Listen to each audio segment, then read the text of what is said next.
Hello everyone, welcome to another episode of Guild Talk. I'm Bob Mitchell, and tonight we are going to take a look at my top 10 favorite RPGs.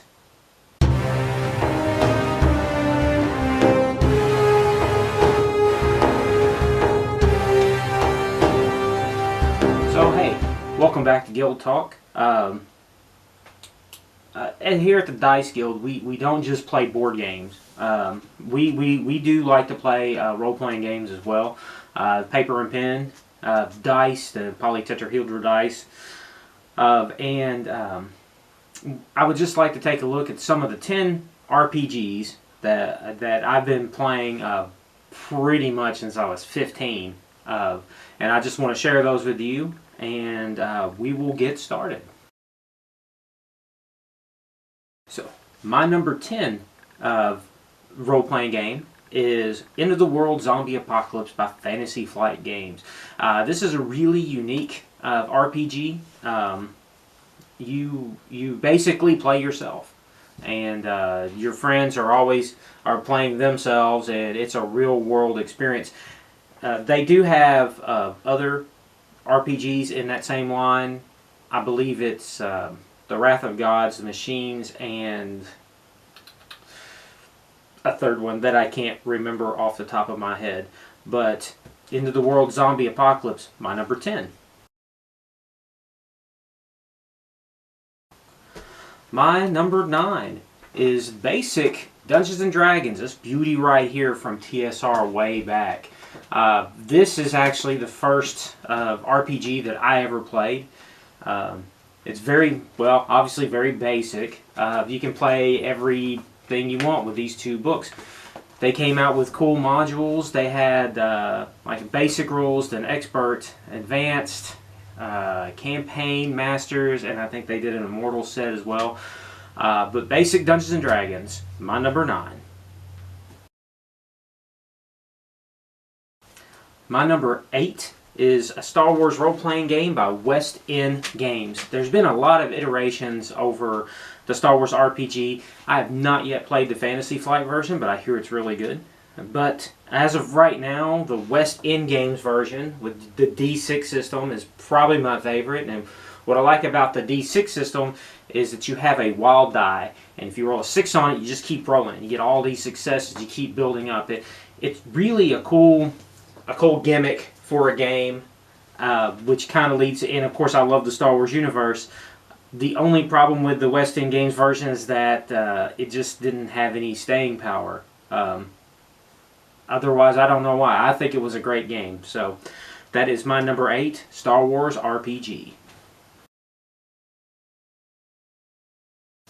My number 7 is Heroes Unlimited by Palladium Games. Heroes Unlimited is a great game in the Palladium system. What I like about Palladium just in general is that all their RPGs use the same basic D20 system. So you can actually cross over with the different books in the different RPG books in the Palladium series. But Heroes Unlimited kind of is very customizable. I mean, you can make any superhero you want. The one big issue I have with this game is that at the onset of making a level 1 character, you can actually make them way powerful. So as a game master, you have to be careful of your characters overpowering the game with just one character. Or create villains that are just as powerful or more powerful. But that just leads to power creep, which I just hate in RPGs and board games in general too. So that is my number 7, Heroes Unlimited. My number 6 is Shadowrun. We first played Shadowrun a couple years ago, and I really enjoyed it. I had never played it before then. I'd heard about it. It's one of those D6 systems, and I just thought making the character was intriguing. I thought the whole outlook, the whole campaign setting was intriguing, the whole world was intriguing. So I really enjoyed it. It really kind of stuck with me. I haven't played it in a couple years, but I feel that if anybody around here would pick that game up again, or if we could get a group together again, I would definitely play it. So my number 6 is Shadowrun. My number 5 is Rifts by Palladium Games. Rifts is a really cool system. It is a Palladium role-playing system, and it uses the Mega Damage chart, which is kind of it. For some of Palladium games have the MDC chart, the other ones don't. So Rifts is kind of cool because it's a very unique outlook of the world. It's very post-apocalyptic, and with the way the setting is set up, it's very easy to bring through different characters from your different campaigns all through Palladium. And I believe in the basic rulebook, it actually suggests you use the Teenage Mutant Ninja Turtles and Beyond the Supernatural. We commonly cross over with just anything. So when I start a Rifts campaign, I bring out all my Palladium books and say, here you go, you can make a character out of any of these books. So that is my number 5, Rifts. My number 4 is an older game from TSR, and that is the Marvel role-playing game.